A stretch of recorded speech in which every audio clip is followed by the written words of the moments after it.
Good afternoon, everybody. Welcome to our webinar on unlawful detention. My name is Sarah Pinder and I'm the joint head of team of the Immigration and Public Law team at Goldsmith Chambers that I jointly lead with my colleague Samina Iqbal, who will be one of our first speakers. So before we get to the nitty-gritty, I'm just going to run through a few housekeeping matters. So I will be disappearing after this introduction, going off video to allow the panel to take the floor or the Zoom rather. But the webinar is being recorded, so that is to enable the recording and the slides to be circulated after the event. So don't worry about taking notes. You will be able to access all of that after, and we'll get that over to you as soon as possible. But otherwise, Samina is going to speak first. She's going to present on unlawful detention generally in terms of the legal framework and the main principles that apply. Then our Pierre Georget, we've got two Pierres today, so ours is going to present next on immigration bail and the updates that we need to bear in mind with regards to making those applications. After that, we will be handing over to Pierre Makhlouf from BID, Assistant Director. He is going to provide an overview of detainees in prison and their different treatment, celebrating, thankfully, a recent victory in the High Court that BID was involved in. So he'll tell us a bit more about that. And Pierre will also look at what to watch out for when it comes to an encroachment of immigration detention on bail.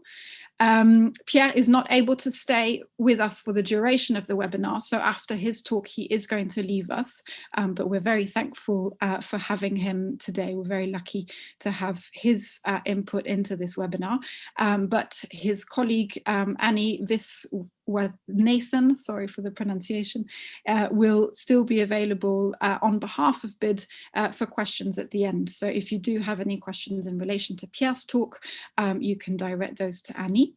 After Pierre, we will hear from Naomi Blackwell, the Detention and Outreach Manager from JRS UK, Jesuit Refugee Service UK.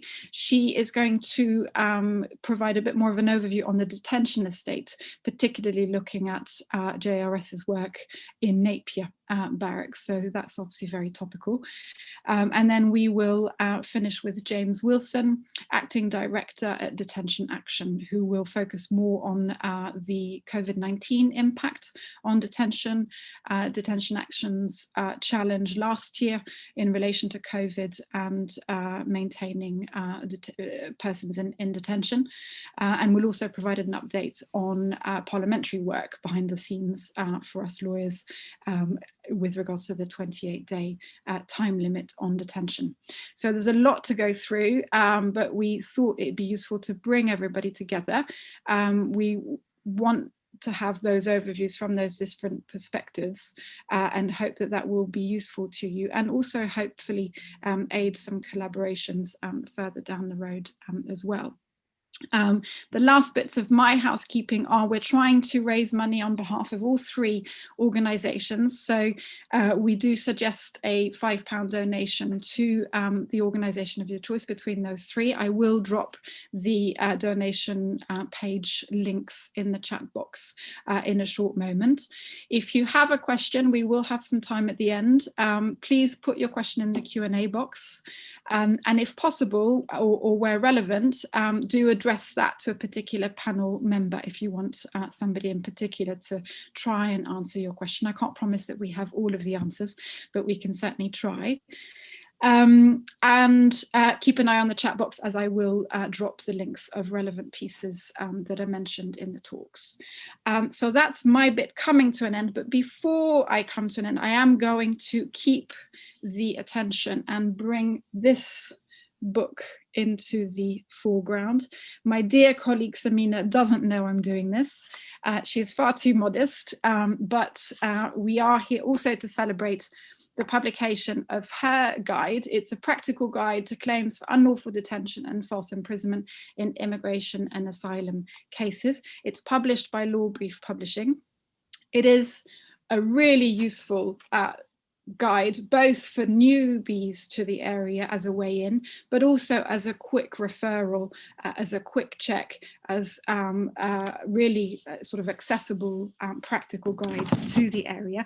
And I'm going to, without abusing my time, mention two reviews. The first from our head of chambers, Anthony Metzer QC, who states that it offers a concise, well-researched, an extremely informative summary of the relevant legal principles and a practical guide to this important and growing area of the law. So you have it there in black and white.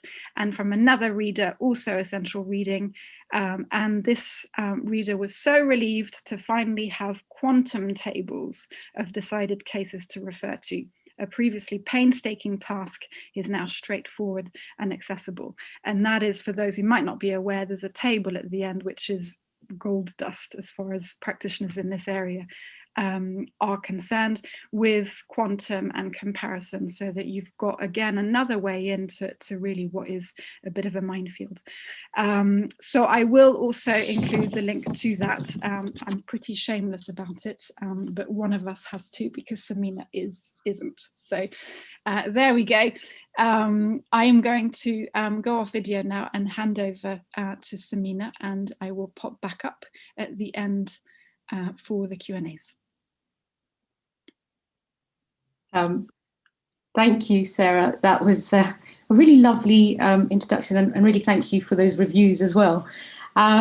So I want to say as well, thank you to this exciting, today for all the panelists that we brought together, and our team's really grateful that we have them all on board, especially given all the groundwork that they do that paves the way for us in terms of how we deal with immigration detention for our clients. For my part, what I want to do is look at legal safeguards against detention. But before I do that, we all know in terms of detention that the Home Office have certain powers granted by Parliament under various legislation to detain anyone for the purposes of immigration control. The reasons for detention are generally to effect an individual's removal or deportation, although a host of other reasons we know of, to establish identity, or where they feel that an individual's not going to comply with conditions. When we look at safeguards, what a lot of us are perhaps what we don't think about is that in terms of the UK, we're very unique within Western Europe in not having a maximum time limit in immigration detention for individuals. Now, I flagged up as a first point there the DAC's briefing, Detention Action. You're going to hear more about that from James Wilson and their work, the work of Detention Action in trying to effect or trying to bring in the legal safeguards of a time limit with reference to detention. So that's going to be important to hear about, but also I flagged up the briefing there, which is certainly a good resource into their work and the background to that. So what can we do if we find our clients are in detention? Everyone's very familiar with challenge by way of immigration bail. You're going to hear more from our Pierre in relation to all the relevant provisions, which do overlap when you're looking at challenging detention by way of claiming it's unlawful, and that's by way of judicial review. So that's a second way in which a challenge can be brought to anyone who's in detention, who's failed to secure bail, essentially. The principles that would apply to, you'll see the overlap, essentially, that the principles that apply to immigration bail or considerations for immigration bail will also be considered with reference to judicial review claims. I've also flagged, for the sake of completeness, civil claims for false imprisonment, and that is where individuals have already been released and perhaps they are looking at historical period of time when they were detained. Then certainly they may simply want a declaration in relation to that, but more importantly, what is attached to any declaration or may be attached is damages. which they may be entitled to for the declaration that they were unlawfully detained at a historical period of time. So it's important just to consider that when you're looking at these principles. But for our purposes today, it's more about the immediate detention of an individual and ensuring that that we can help secure their release. So looking at the basis of challenge, and thank you, Pierre, the basis of challenge, well, you've got several different bases upon which you can lodge a challenge, and we look at firstly Article 5 of the ECHR. Now, there you're going to hear from Pierre at BID in relation to the case of Idira, which is a case that went up to the Court of Appeal, but certainly considers Article 5 with reference to the right to liberty and including a speedy resolution before a judge. So that's something, Article 5 is certainly something to keep in mind when you're making a challenge to any claims for unlawful detention.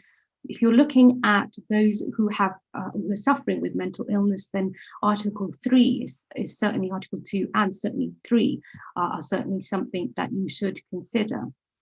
I have flagged there the case of HA Nigeria and relevant paragraphs, which will give you an overview of how you can approach the issue of mental illness and it amounting to inhuman and degrading treatment and false imprisonment, essentially. Article 8 of the ECHR, another basis of challenge, it's not so common, but it's where there's been a failure to take into account the best interests of children. We're not talking about best interests of children in detention.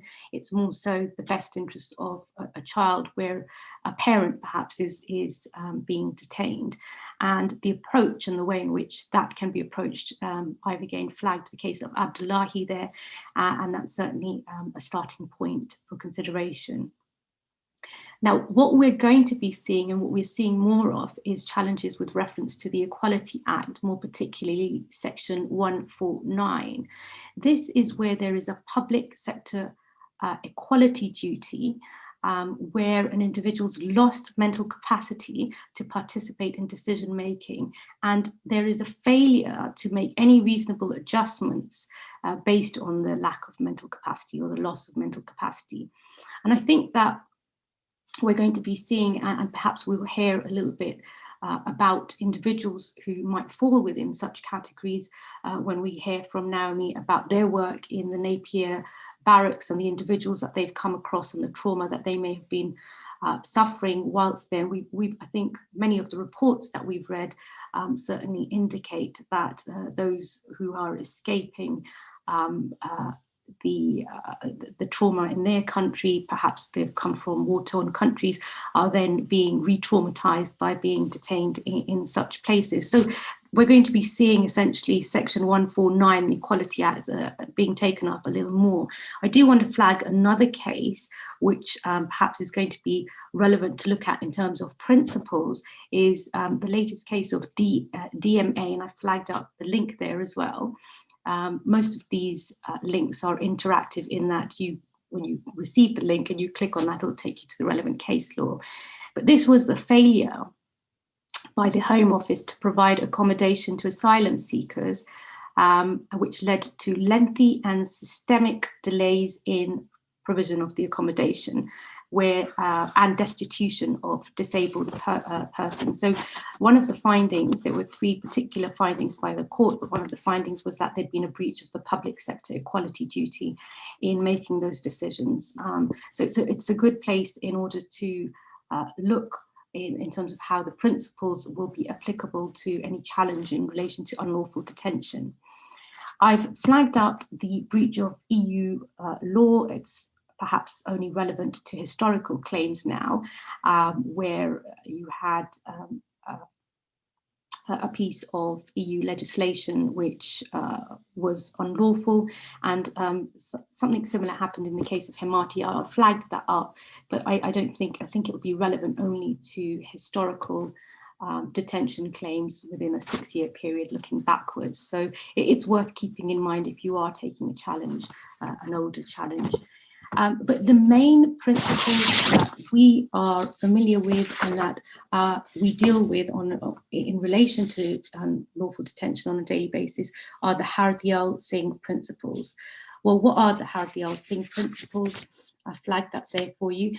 They are what we have in the UK for the purposes of checks and balances on the limits to detention, and they're principles which have developed under common law, and now they've come to be known as the Hardyal Singh principles. So they've been endorsed time and again with the European Courts of Human Rights, concluding that these are sufficient in order to have checks in place. That is, in relation to the UK system, we don't breach Article 5 by not having a time limit on detention. And a case which we'll drop in the chat box is a case of JN, which has a really good overview of the courts, the way the courts approached that, the ECHR in relation to the ECHR and the checks and balances that we have in the United Kingdom. So we'll pop that in the chat box if anyone wants to look at that any further. But coming to the Hardyal Singh principles themselves, this slide flags up the 4 different principles. The first principle itself is that the Secretary of State has the power to detain for the purpose of removal, essentially either to deport or remove. And certainly you won't find many challenges with reference to this particular limb. That's because they often do are detaining people lawfully. It's what happens next, and that comes with reference to the other 3 principles, which I will look at in more detail in the next couple of slides. But I just wanted to flag up here, and I've mentioned the case of Lumber and SK. Lumber was a case that I believe BID was an intervener in relation to, but certainly they both endorsed and refined the formulation of the Hardyal Singh principles. I flagged them up because they're both Supreme Court cases, and the approach to the checks and balances on detention was certainly relevant here. They did flag up or look at another element of checks with reference to detention, and that was looking at policy guidance, the Home Office policy guidance. That the previous policy guidance was Chapter 55, and that's now been replaced by the Adults at Risk policy guidance, and that's a starting point. Very good. There's several different policies which we can refer to, but that's a very good starting point, which goes hand in hand. It certainly works together with the Hardyal Singh principles when putting forward a case for why your client should not be in detention. I was going to just flag up with reference to Lumber and SK, there was such a claim where the policy guidance was also relied on, but in that particular case, if you are looking at claiming damages, even though there was a breach of a policy and unlawful detention was found, there were only, the appellants were only, or the claimants, sorry, were only entitled to nominal damages because it was found that they would have been detained in any case. So it's something to look out for if you are someone who's claiming, or your client intends to claim damages, as to whether that's effective. If they have a claim under the Hardyal Singh principles together with a breach of policy, then that's going to be a much stronger claim in relation to having a declaration for unlawful detention. I'm just going to move on to the next slide, which is in relation to the principles 2 and 3, which I would say are essentially interlinked, because when you're examining if detention was for a reasonable period of time, in the second principle, I always feel that it leads to the consideration of the third principle in relation to whether at the end of that reasonable period removal would have been effective. So you look at them together, and what we want to do is look at what actually is a reasonable period of time. Luckily, we have also the guidance of Lord Dyson, again from Lumbar and Afghanistan, in which he sets out a number of factors, and the factors are there. You'll see they overlap with some of the bail considerations that Pierre is going to take us through, risk of absconding, risk of offending. But the courts held that this was not to be seen as an exhaustive checklist. It's not a trump card just because these conditions are met. You have to look at the process, you have to look at them holistically. Essentially, there has to be a process where all the factors are considered, and when it starts to look like deportation or removal it will take place, then will not take place, essentially, then a detainee ought to be released. And of course, if the detainee is not released, then that is where it tips over and you're looking at someone who can be classified as being unlawfully detained. And that takes me over to the last principle. It's the fourth principle, which considers the actions of the Home Office itself in relation to a failure to act with due diligence. In other words, has there been an unjustifiable delay in the actions of the Home Office in relation to detention procedures such that it renders the detention unlawful? So this is going to be by reference to the court's own assessment of the facts. It's not going to be Wensbury, even though it may be by way of a judicial review action. It's not going to be by reference to Wensbury on reasonable grounds. It's the court's own assessment, and the authority for that is the case of Mukhtar. And also what you're going to be looking at, simply because, or simply by demonstrating that a certain process was unduly delayed, is not going to be sufficient. An individual is going to have to demonstrate that the dividing line between mere administrative failing and unreasonableness amounting to illegality has been crossed. And as a result of the failure, an individual was held longer than they ought to have been. It's difficult to kind of unravel that a little bit, but the authority there is Krasniki, and it's worth looking at that.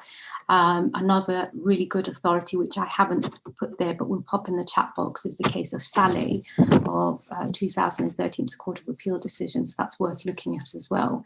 But the kind of things that you are looking at, and the Home Office actions, is perhaps a delay in determining an asylum claim, a delay in responding to a fresh claim that's been submitted, or where perhaps the Home Office have failed to take any active steps to overcome, let's say, non-cooperation by detainees. And we often hear also about the lack of cooperation with reference to ETDs, but it's not sufficient to say, well, he wasn't cooperating. You have to have done something more to overcome that non-cooperation. So looking at those kind of factors, that's where the principle falls. Those kind of issues might fall within principle 4, but it's a very high, essentially, threshold. And that certainly brings me to the end of my part of the presentation. But you are going to hear from all the other organisations, or the other speakers, with reference to what's happening on the ground, and certainly the effect of the pandemic in relation to detention, which is really important for all of us to know about in order to help protect our clients moving forward. And we can do that by doing that together, essentially. But thank you, Pierre. I'm going to hand over to you, and I'm sorry if I've gone beyond the time that I ought to have. Thank you. Thanks, Samina. I'm Pierre, and thank you everyone for joining us. You're probably going to hear a lot more interesting talks coming up about what's been going on recently and more recent updates about how COVID has affected everything, and also some really successful challenges which have led to lots of people being released from detention. My talk is going to be predominantly about immigration bail, and I'm going to try and do that in a not too dry way, because I'm going to take you through the law, but also provide some sort of practical advice. Hopefully, many of you watching are in the field, working in the field, so that can provide some practical advice for you, and also just to explain to everyone else how these things work, I'm a junior barrister. I often get bail applications, so hopefully you can get a taste or a flavour of how these things actually work in practice. So starting point is the legal framework.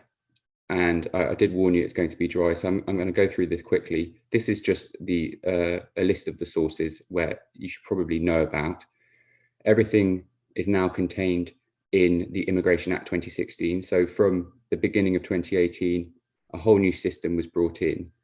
They haven't changed an awful lot in terms of the principles that are applied, as we'll come on to, but that is where you're going to find all the relevant statutory provisions and the powers to grant bail. The other useful sources in practice, I'm going to highlight in particular the presidential guidance, which is guidance for the judges who decide these bail applications. So often if you're in a tribunal hearing and you think a judge is possibly going against that guidance, it's a particularly strong argument that you can raise and hopefully bring them back in line. You've also got the Tribunal Procedure Rules, which has this sort of basic procedural parts and things you need to know about how to make the applications. And finally, you've got the Home Office guidance, which is equally important for unlawful detention type cases, as you've just heard, because one of the arguments you can make, and that was confirmed in the Supreme Court case of Lumber, is that the Home Office have acted contrary to their own policy. So these are 4 very useful documents that you should be aware of, at least if you're working in bail applications or unlawful detention. Just going on, taking you through the actual statute very quickly.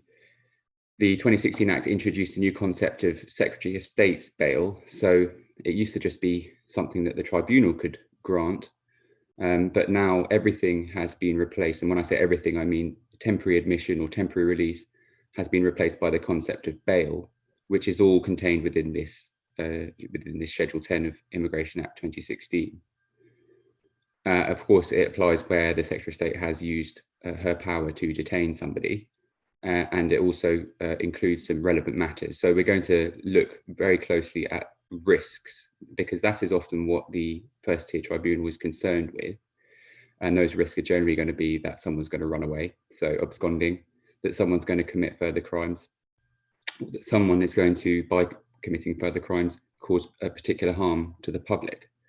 So those are factors which are contained in statute, and you're likely to see bail applications, you're going to see arguments about those factors very commonly. Again, the conditions are contained from sections 4 to 8 of the schedule. You have something that's called conditional bail, which is now the new version of what we used to call bail in principle, where although you don't ask for bail on the day of the hearing, you're asking for a judge to say, well, in principle, I would grant you bail if, for example, normally it's to do with finding somewhere for the applicant to live. And that the idea being that you can go and encourage, let's say, the Home Office to do what they're supposed to do, knowing that there's a grant of bail in principle, and they're going to come back and probably get a telling off if they haven't made those arrangements. Moving on to the guidance, I've just taken a few helpful nuggets that explain how the process works, and also are useful in practice to quote.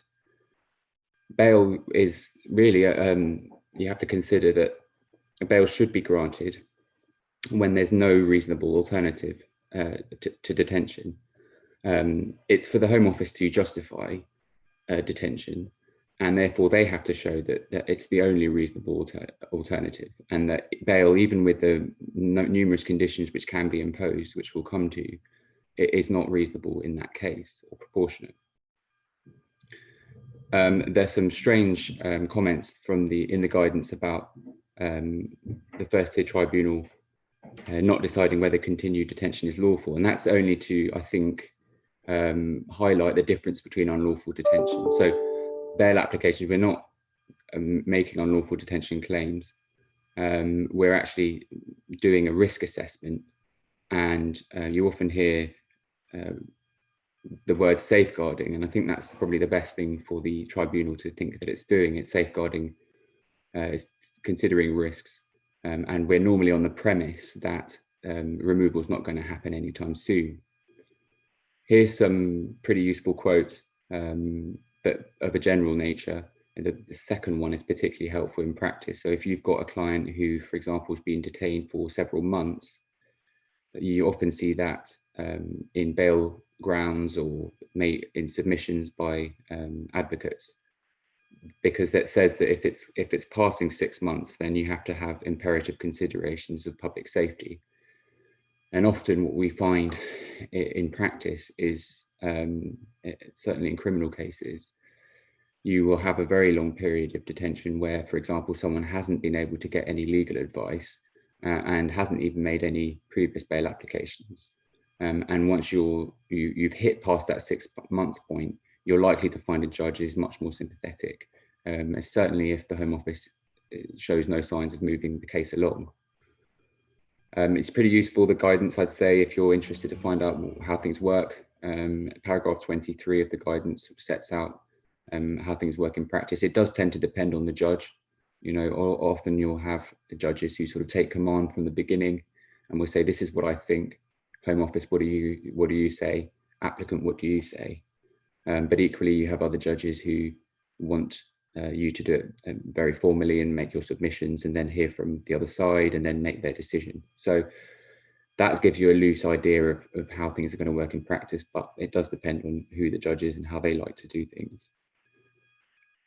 The guidance, the last quote I've given, you can see really the overlap with unlawful detention. The only reason that the Home Office is able to detain people, they can't just do it because they feel like it, they have to do it with the purpose of removing someone or deporting someone. So that's always a very important principle that lies behind bail and unlawful detention claims. And normally the first thing that you end up thinking about in a bail application is what the prospects of removing that person are. So just thinking in terms of how to compare bail with unlawful detention, I just said that it's more of a risk assessment in a bail application. So you're concerned with addressing the risks that we've talked about, so absconding and harm. I'd say it's a lower threshold to engage. It's normally the first port of call because it's a lot easier to do to make a bail application than to get funding or prepare a judicial review claim for unlawful detention. And you generally have a lower threshold to engage. And by that, I mean, in a bail application, we tend to be concerned with whether removal is going to be imminent. And the word imminent obviously gives you a sort of pressing, much more pressing, it has a much more pressing nature. Whereas in unlawful detention claims, as you've just seen, the Hardy or Singh principles talk about what's a reasonable period. And so the way I see that, and often in practice, you're likely to be able to get bail much sooner than you're likely to persuade a High Court judge that your detention's unlawful. And also you have the added sort of element that you can invite the tribunal to put in conditions if they are concerned about risks, which you're not necessarily able to do in an unlawful detention claim. And when you're assessing whether a decision to detain was unlawful, in a bail application, you can say, well, okay, Home Office is saying that my clients may run away, but we've got a financial condition supporter who's put in £10,000. And if he runs away, my supporter is going to lose that money. So there's an incentive. Or if it's a particularly concerning risk, you can suggest that a tag be put on or an electronic monitoring condition. So you do have ways to address risk. It's not because there are risks that you're not going to get bail. The job of the advocate, certainly my job, is to persuade the tribunal that the risks are properly addressed by those conditions. So as I kind of summarize what my order of thinking, I suppose, is when I get a bail application, the first thing, because detention can only be justified in relation to removal, so for the purposes of removing someone, the first port of call for me is looking at what the barriers are to prevent the Home Office from removing my client. And that can be many different things. That can often be a legal barrier, we call it. So that means the person's made an application, which has to be determined by the Home Office, or there's an appeal pending, which is waiting to be heard by the tribunal, or someone's brought a judicial review claim, that has an asterisk next to it because it doesn't always prevent removal, whereas the others do tend to prevent removal in practice. So you're also thinking about the underlying, forgive me.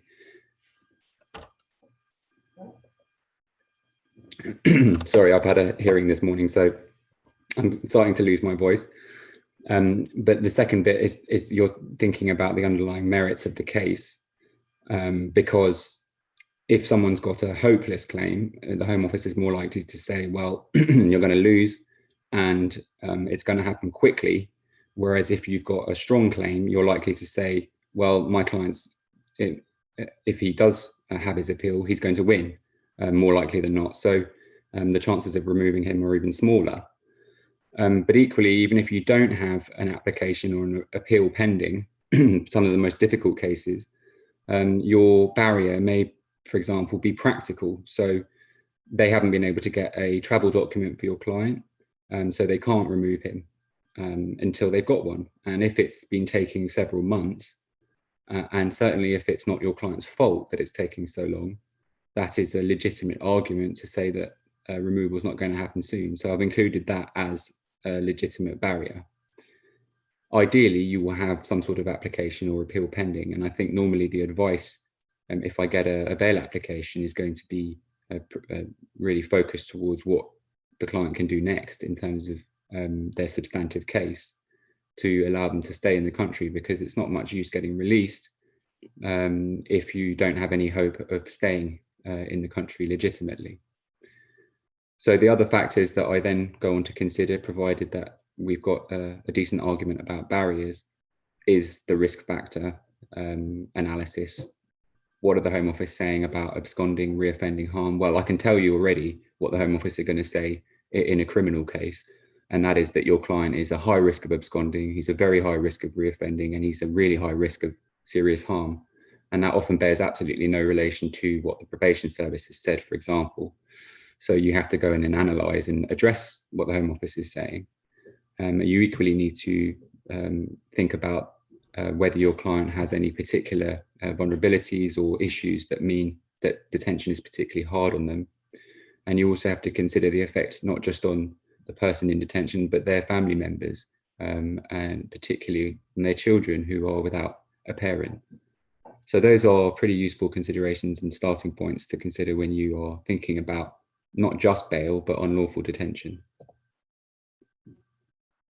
So here we are. I've sort of given a checklist, which I think is probably quite useful.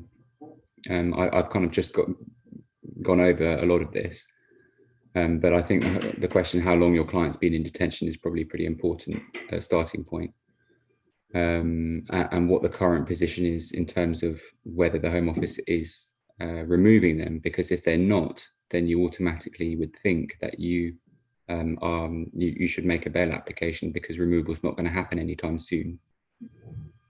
You then go on to consider what the barrier is. As I've just said, there are legal barriers. So important questions to ask yourselves perhaps are, what are the pending claims?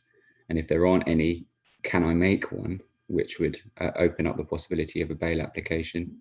That often applies when it's a sort of a judicial review point and one hasn't been made. It's certainly worth considering whether that's an option for your client. If there is a claim that you're going to make, is that going to lead to appeal? How long realistically are these things going to take to resolve?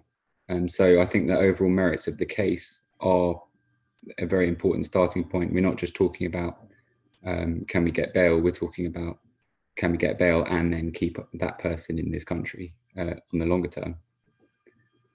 And of course, you've got to think about is these at the moment, although the Home Office is insisting that removal is possible to every country, I've seen in practice, that removal isn't possible to a number of countries and they're not happening. So if that's the case, then that's a legitimate argument in a bail application or in an unlawful detention claim to say, well, you shouldn't keep him detained because you can't even remove him. And the final point is, of course, the emergency travel documents, which can often be a sticking point for the Home Office. And it's not always, although they will doubtless accuse your client of being disruptive and difficult about it, it's not always the case that it's your client's fault. So it's worth looking into that issue.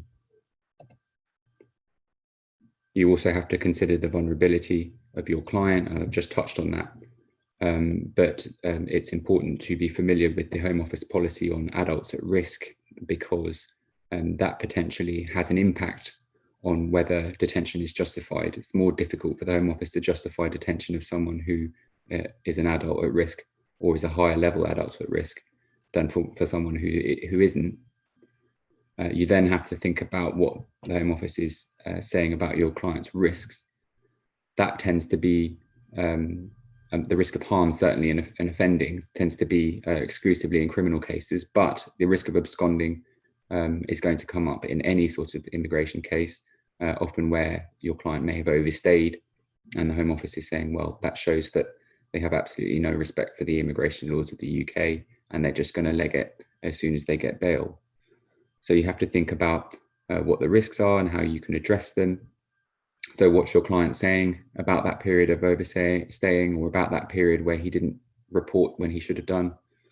Another question I suppose you could raise legitimately, and I have, is that when you're in the middle of a lockdown, the suggestion that someone's going to go out and reoffend is probably less persuasive, because of course it's more difficult in practice to go out and do that.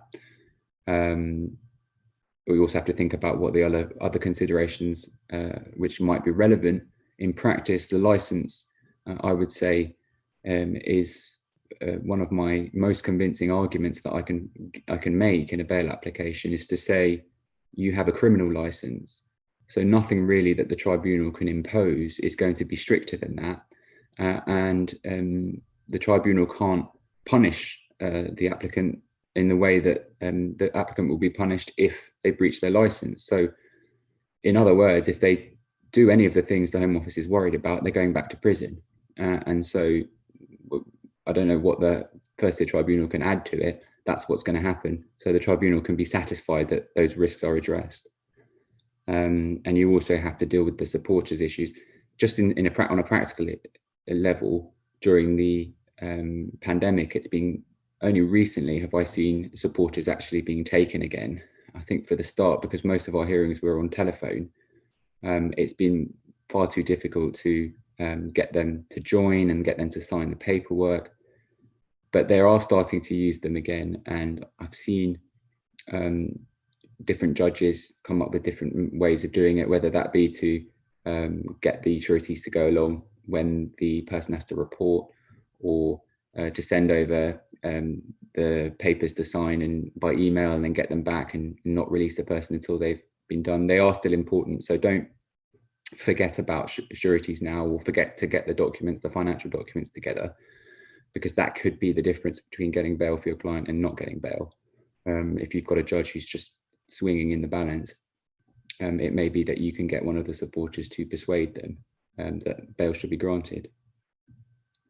Of course, you've still got to deal with the residence issues, so you need to get the permission of whoever's address it is, and certainly need to get permission of probation if your client is subject to a license.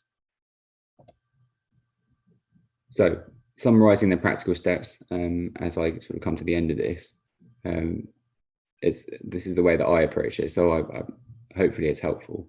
First thing is to assess the position in a substantive case. You may be instructed in just a bail application, but looming behind everything is what your client's substantive position is in terms of applications, appeals. What can they do to get leave to remain?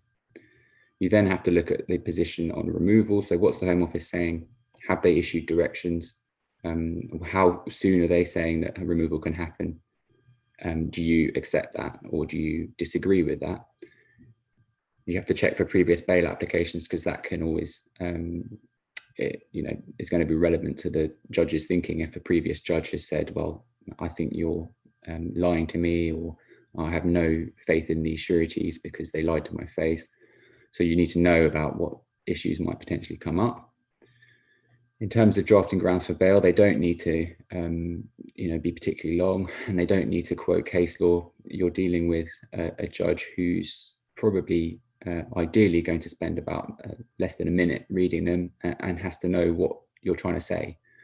So ideally, you're going to get straight to the point and give the facts that are important, and explain why removal is not imminent and why the risks, if there are risks, can be addressed. Those are the forms that you need to use. So the Home Office form, you'd normally apply first to the Home Office because it's easier. Bail 401. And then, of course, you've got the B1 form for the first tier tribunal. Then you have to think about getting your supporting documents together. That's going to be potentially some medical evidence relating to your client, any evidence that they are vulnerable or at risk. You want the criminal license. Just on Friday, I think I had a case where the judge refused to even consider granting bail until she had a copy of the criminal license in front of her. And that meant we ran around for a couple of hours and managed to get it from probation somehow. And eventually we got the bail grant. So it would have been much better if we'd had that from the start. So always, if you can, try and get the criminal license if you are in a criminal case. And you want the risk assessment, so the OSS reports and any sort of supporting documents to show that you've got an ongoing case.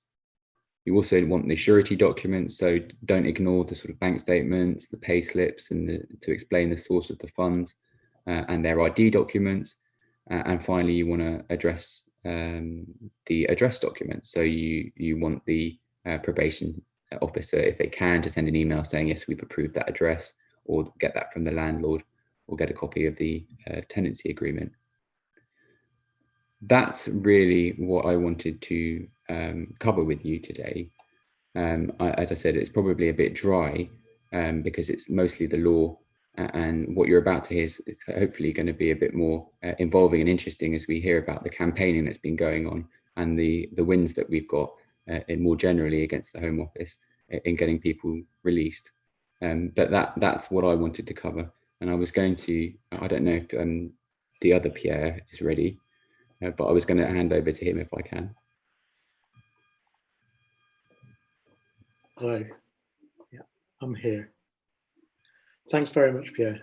It's fantastic being preceded by a Pierre. It is a very rare event in my life. So it's great to have Pierre Georget before me. I've titled my talk Prisons versus IRCs, Bail versus Liberty, because I think in conclusion, you'll see that there's a real concern about all of this getting muddled up as we go on under this current government. Next slide, please. I thought it would be a good idea to just start off with a reference to a quote from a judgment in the High Court in Idira. This case was the first major case that we were involved in that dealt with the conditions in prison. But this comment really struck at me. It says the defendant has created a separate facility for immigration detainees precisely because she recognises that the paradigm case of immigration detention neither requires nor justifies incarceration. In other words, people held under immigration powers are not there being punished. And I think that is something that we really need to always bear in mind and make sure that judges bear in mind that immigration detention is about detaining people for the administrative convenience of the state only. And I suspect you've already heard about the purpose of detention, including that it needs to be shown that it's imminent and certain other factors that are particularly detailed in Chapter 55 of the Enforcement Instructions and Guidance. So I won't go further into that. Next slide, please. In Idira, BID presented the following evidence, which still holds very much true today. It was summarised by the judge as follows: no automatic access to on-site immigration advice, unlike in IRCs, financial disincentives for legal aid providers, immigration detainees routinely held under serving prisoner regimes when they're meant to be held under remand conditions, restrictions on communication and correspondence, making it very difficult for lawyers to be able to access their clients, lack of internet access for unrepresented people to be able to carry out their own legal research, escorting failures so that detainees are unable to be produced at bail hearings, time-limited video links, and a failure to fit electronic tags within the prescribed 2 working days at that time, which I think is reflected by other problems in terms of gaining release when people are granted bail in principle, for example, and remain in detention for many months at a time while accommodation is allocated. Thanks very much. The list that you saw was preceded in actual fact by the judge saying that these disadvantages are a bit of hyperbole was preceded by bid in describing these disadvantages. And I think that needs to be understood within the context of how this case was argued. We would argue that a failure to receive Article 3 advice, for example, would put a person at risk of torture or death if they're deported. And therefore, our description of those disadvantages was that it could have a devastating effect on people. But the case was argued in the context of Article 3 and Article 5, and with the term unduly harsh, which some people might be familiar with in the deportation context. Unduly harsh test is something that's been explored very much, but here it preceded the deportation legislation, which I won't go into now at all, but it would require an entirely new course. But the reason is, if we can have the next slide, please. I'm rushing through this aspect of my talk on purpose, particularly as this case is quite old. And unfortunately, when it went to the Court of Appeal, it lost, and hence why we're going to go through it fairly quickly. And the court found in this case that Article 5 wasn't breached because detention in an IRC is generally, although detention in an IRC is generally more appropriate for immigration detainees than detention in prison. Sorry, I'm getting myself mixed up, rushing here. The Court of Appeal held that there was no principle that immigration detention in prison per se breached Article 5. Conditions in IRCs were more severe, as in prisons were more severe, but for some vulnerable detainees, when held in prisons in particular, their detention should not continue. In other words, in cases involving detention under immigration powers in prisons, you really would need to argue the facts of the individual case. And hence, the court didn't go on to look at access to legal advice in its judgment because it had been argued in terms of unduly harsh Article 3 and Article 5. Next slide, please. SM. SM is the judgment where we are somewhat pleased with to an extent. This effectively was argued on the basis of the lack of access to legal aid for the claimant. The claimant argued that he had been disadvantaged in prison because there was no similar facility in terms of a duty scheme as that which existed in IRCs. And I thought it would be good to refer to a comment raised in SM about Ministry of Justice civil servants in 2008, saying that the duty scheme had been developed in response to our concerns about the accessibility for legal advice for detainees. The context of detention adds complexity to the provision of public funded advice, while the vulnerability of detained clients is enhanced by lack of easy access to legal advice. Those observations apply regardless of whether the person is detained the person detained is held in an IRC or in prison. Next slide, please. So the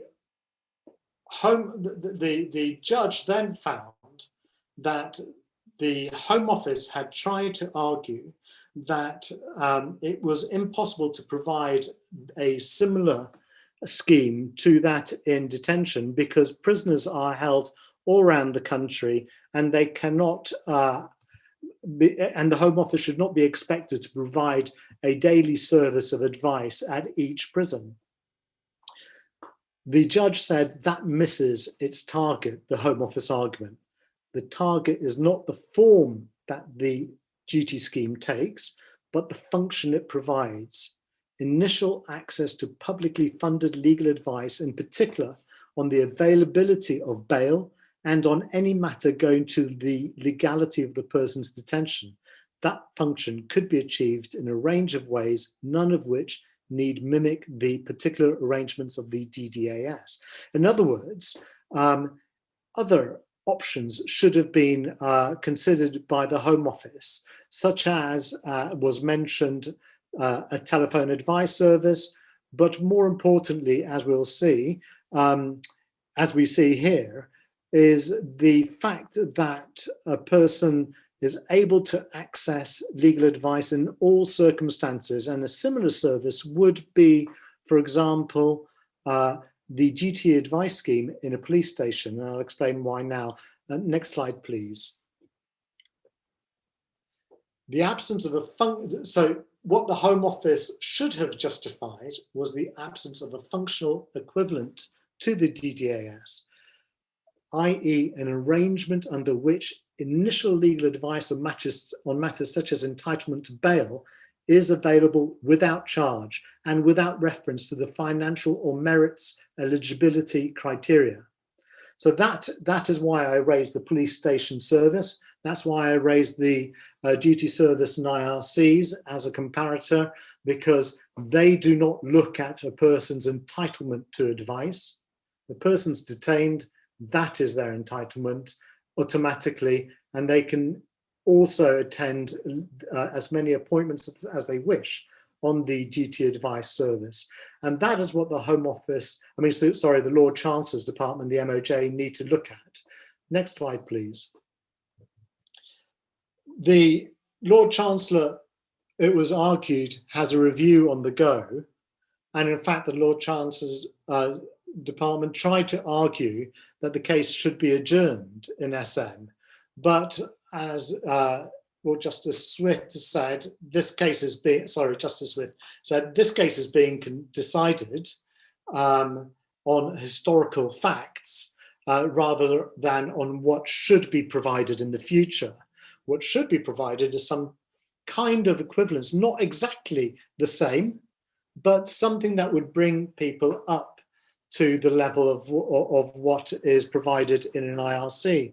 So interestingly, the judge mentions, he says the Lord Chancellor's Department's review is framed in terms of achieving equality of access, not in terms of whether such equality of access is possible. This is a practical acceptance that there is a difference of treatment on a significant matter that needs to be addressed. I consider this practical acceptance also represents the positions at law. The failure to provide immigration detainees held in prisons access to public funded legal advice to an extent equivalent to that available to detainees in prisons, in IRCs, is in breach of convention rights. Next slide, please. So what's the impact of that? Basically, if you're going to be preparing a fresh claim and you're going to be arguing your client never received advice, then this case is good evidence that, and in fact, even Adira going back, that the situation is such in prisons that it has been accepted by both the court, but also by the Lord Chancellor's Department, that the provision of advice is at the very least found wanting. But I would also say that just like it's found in Lumber, it wouldn't be enough to say he was in prison. You would really need to show, I think, that the individual has been disadvantaged in their particular case before you're going to get very far with this argument. But at least the case does serve as evidence of a real problem existing in prisons. Separately, what Adira had tried to deal with, which was trying to really equate the conditions in prisons with those in IRCs, and I think that argument has a long way to go.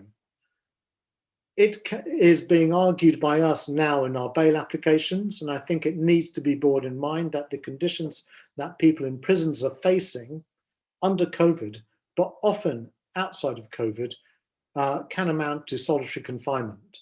And so we're looking at rules such as the Mandela Rules, which are UN rules on conditions in prisons to argue our case. So, and I'm not going to go into more detail here, but I've mentioned some of the conditions that are differentiate prisons from IRCs. But I think all of that still has a long way to go. Next slide, please. But in a situation where your client gets granted bail, which is what I want to move on to now, the situation is becoming muddier.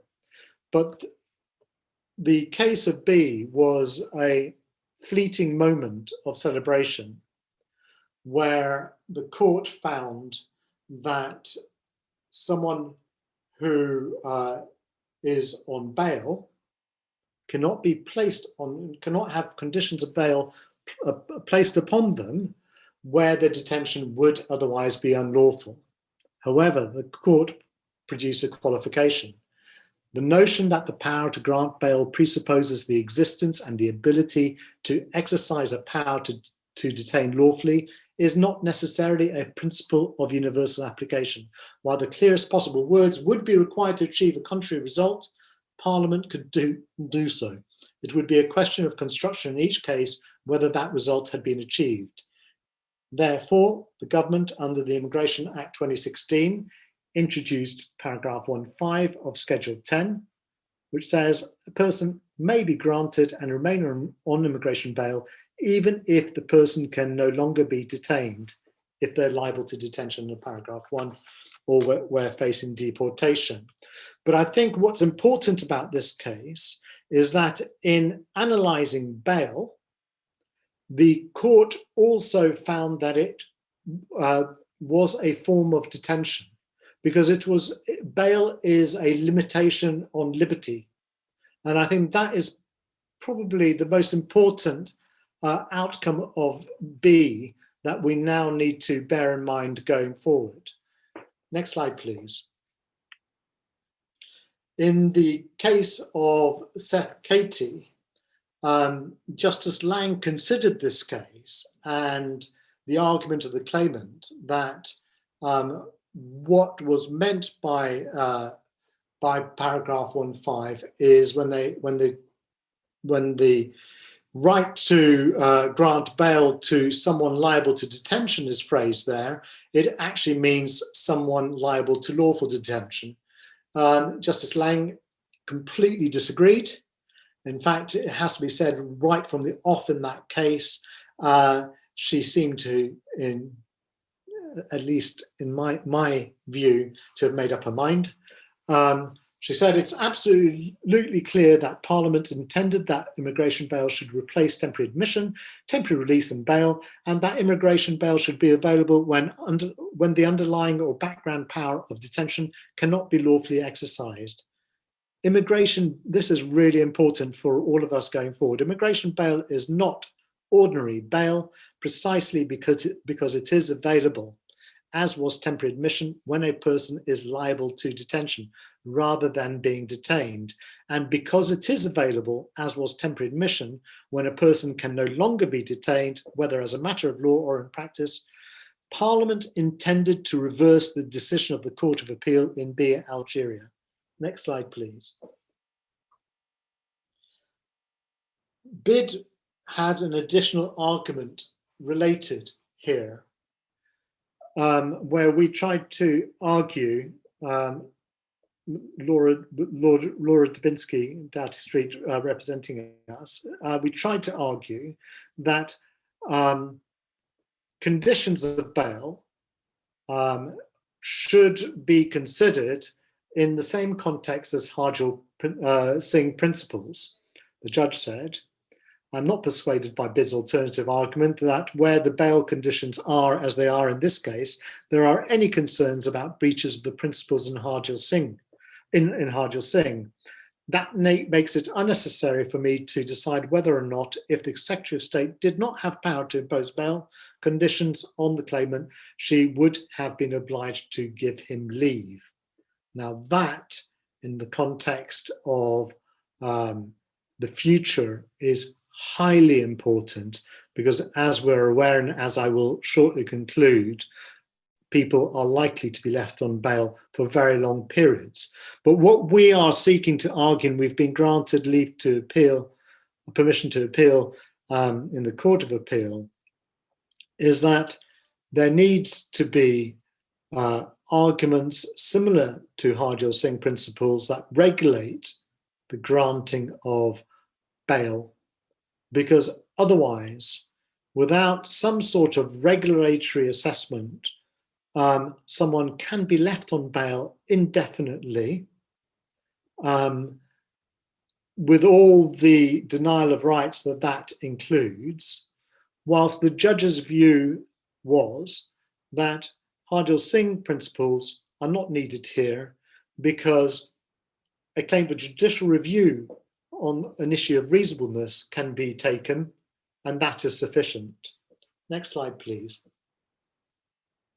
So we are increasingly getting in a situation where I think I'm going to, if I could go to the next slide, in fact, where we are living in a world of new asylum inadmissibility rules and a sovereign borders bill where people might face automatic deportation for 6-month sentences. And I guess the inadmissibility rules may be introduced in the sovereign borders bill when that's announced, so that more people are going to be stuck on what I would describe as indefinite bail. If I can go back to the previous slide.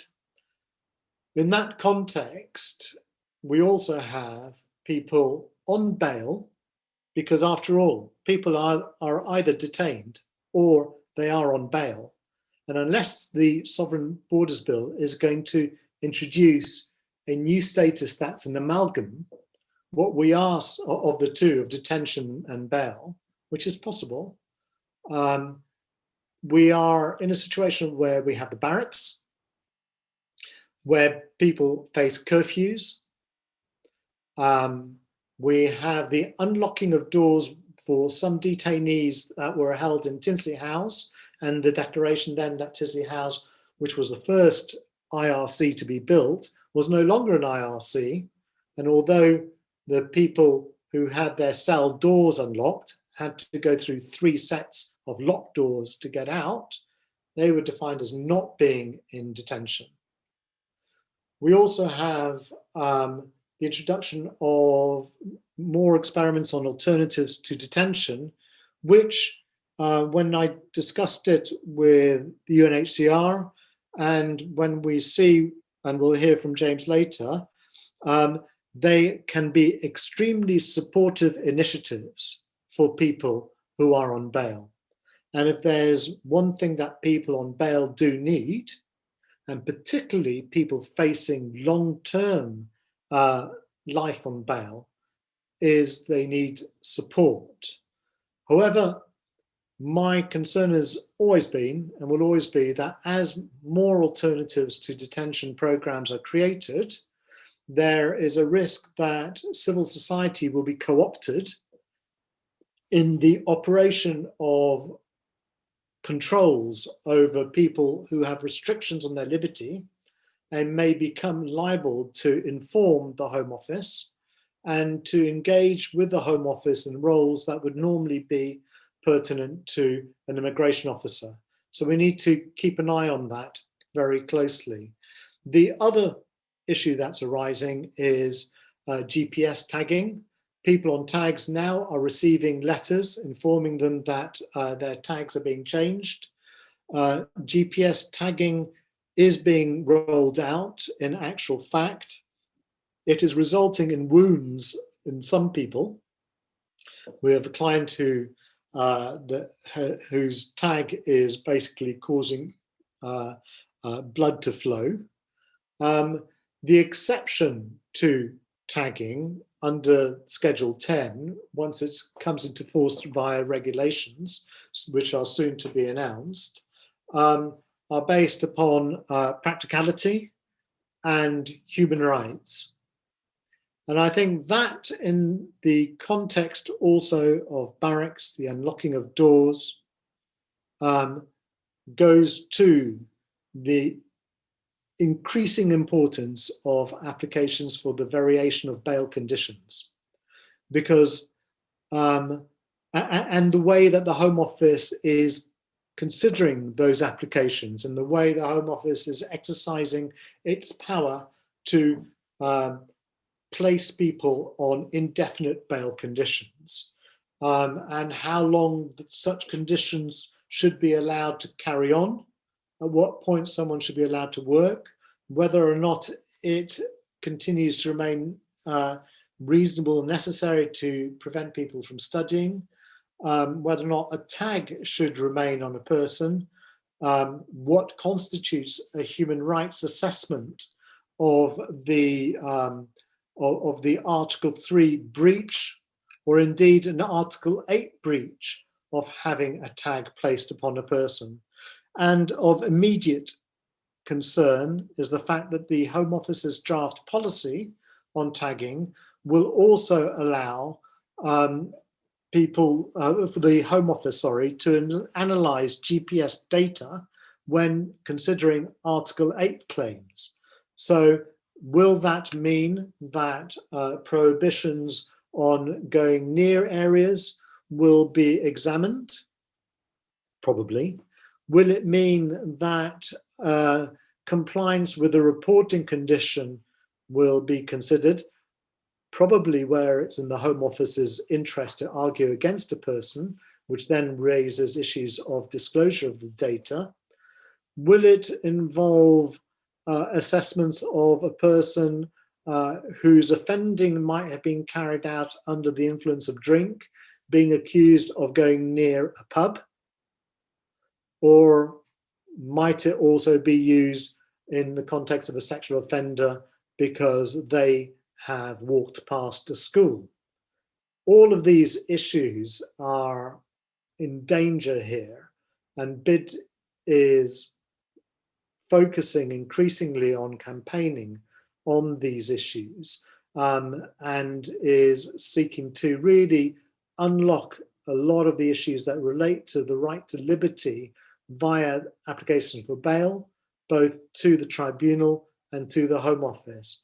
Because I think what's important to bear in mind finally is that all of the applications for bail to the tribunal as much as the Home Office, everything you say in your grounds for bail, are opportunities for the Home Office not only to argue against you, but to also back down.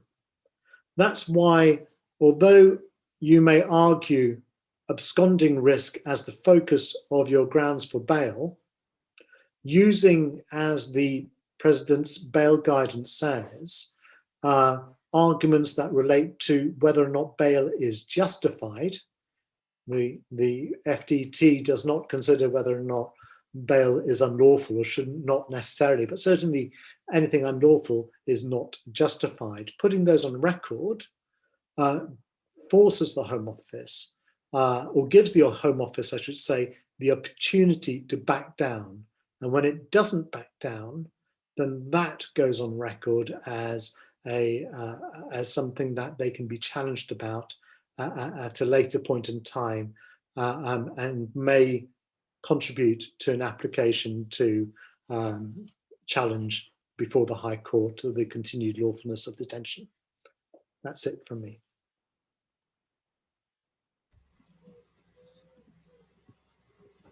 Thank you, Pierre. That was sorry. Thank you, Pierre. That was really interesting, and the overview. We're going to have lots of questions, I'm sure, for Annie, but you are absolutely free to leave now, and we're going to call Naomi. But thank you very much. Thanks a lot. Thanks a lot, guys. Thanks very much. Cheers. Thanks, Pierre. I got mumbly at one point. I was a bit all over the place. I'd just come upstairs. I think my brain was over there, but I'm all right. I'm glad I was able to finish it. We've told you before, everyone can listen to you all day. You're so kind. Thank you. Cheers all. Thanks, Pierre. Bye. Great to have some good news. Brilliant work. Thank you. Be a hard act to follow. That's really kind. Bye now. Cheers. Thanks. Bye. And over to you, Naomi. Thank you. So I'm the Detention Outreach Manager for the Jesuit Refugee Service UK. JRS work globally in over 50 countries. And in the UK, we support people detained at Harmondsworth and Colnbrook immigration removal centres at Heathrow. We also run a post-detention support group, and we run a day centre, have a legal project supporting people made destitute by the asylum system, people who've been detained and people who are at perpetual risk of detention. So I'm going to talk a little bit about our work in Napier. And what I want to think about is this sort of creeping de facto detention that's occurring around the UK that isn't subject to the legal safeguards that exist in detention. So Napier and Penally opened in September 2020 in disused barracks, 250 men in Penally and 400 in Napier. I've just had a message through now during the talk that Penally is going to close on Monday, so I hope that's true, which would be incredible news. But it doesn't look like Napier is going to follow despite numerous JRs. And the Independent Chief Inspector of Borders and Immigration report, the key findings came out on the 8th of March. Well worth a read, and I would keep your eyes open for the full report. It was fairly damning, unfit for habitation, saying the managers were unskilled and not capable of managing such a large-scale accommodation project. So Public Health England warned very early on that it was not COVID compliant and all the risks were blithely ignored, and the inevitable large-scale outbreak occurred, which we'd all anticipated, but not quite to that extent, I don't think. So 197 were tested positive. Men that we've spoken to who we're supporting there have said that many refused to be tested, so the number's probably greater, because they thought it was another scheme of the Home Office to keep them detained longer. So they thought it was just just a joke, and it was made up just so that they could detain them all there. So many didn't believe that it was actually occurring. We had one man that we were supporting who was in a barrack room of 14 people. 13 of them had tested positive. He had tested negative. He asked to be moved. And I don't know whether you've seen the photos, but if you look at the inspection report, you can see there's just curtains which divide the beds. And he was told to wash his hands carefully and try and socially distance, which was impossible in his circumstances. So we started work. We were lucky to get into Napier just a few weeks after it started as part of a chaplaincy team. Many NGOs never gained access. And again, now because of the second lockdown, we're all starting again to try and gain access to support the men there. But there's a lot of resistance. We're going back in on the 31st of March. And yeah, so many people are still fighting to get access to support these guys. The main issues, I think, at Napier and Penally and beyond, again, as Pierre mentioned at Tinsley House, and also I think it affects other initial accommodation centres, is that they've become detention centres. So if you place people really remotely and you're outside a town and you're surrounded by fences and barbed wire and you've got no money to get the bus, and you've effectively ghettoised these people, and then you have the government rhetoric inflaming the far right. We had loads of instances of far right groups standing outside filming men who were trying to leave the barracks and walk down the road, following them with mobile phones, filming. At Penally, the fences were pelted with rocks. There was a lot of chanting outside. So what you've done is you have effectively detained them. And as if this wasn't enough, you have Clear Springs management. And again, this is something that's apparent all over the UK at the moment, issuing warning letters to people saying that if you are outside for like the 23-hour curfew that Claire Jennings successfully challenged last week, if you're outside for more than an hour, then we're going to issue with a warning letter, and that warning letter is going to go to the Home Office, and that is going to adversely affect your asylum claim. And this message has managed to go across the whole of the UK, and so you've effectively detained and silenced them. So I've had people who should have been taken to hospital, paramedics complaining that they should never have been left waiting for an ambulance for so long. And these people won't let me lodge complaints because they're too scared it'll affect their asylum claims. Others who I found public law solicitors for in Napier, and again, they're saying, I don't want to challenge my effective detention here in Napier because I'm too scared it'll affect my asylum claim. That's quite it. I've worked in this field for over 20 years and I've never quite seen this level of fear that's been created across the whole board. So once you've managed to detain these people, once you've established this and you've taken away their freedom, then all the problems that are inherent in detention arise. So you have the high numbers of people self-harming. We had people on hunger strike. You have people being re-traumatized, victims of torture who are just re-traumatized by the effects of this detention. And then the corrosive effect on mental health when you have a very closed group of people. It happens in detention all the time. It spreads like wildfire. So everyone can feel the stress and tension. And then imagine that you're in a block so you don't even have any privacy. You've just got a curtain and there's 14, 28 men.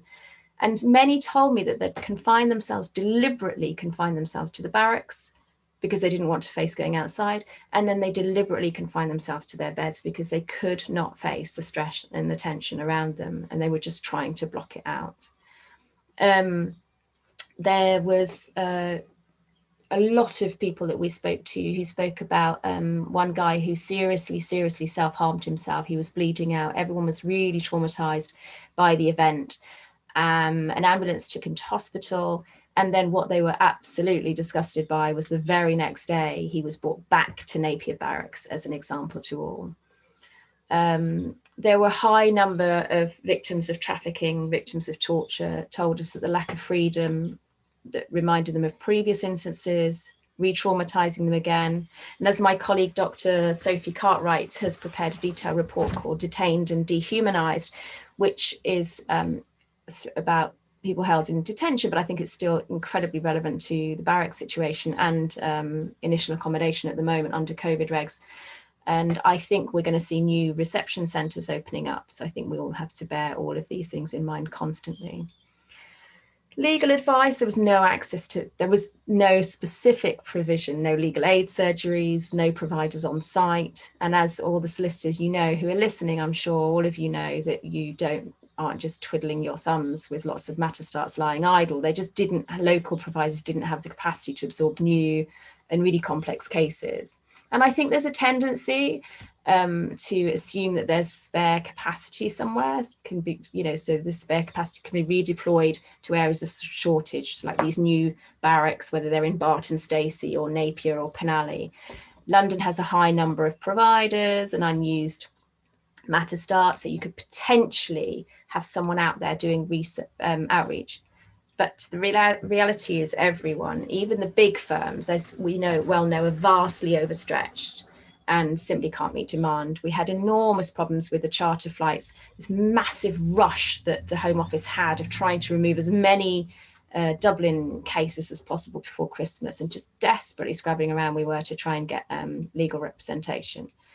Healthcare in the barracks is a part-time nurse. Apparently all the 400 men are registered with a local GP, but the nurse acts as a gatekeeper, and so they don't actually have direct access to a GP. So there's even though they're effectively detained, there's no access to Rule 35 that you might otherwise have in detention.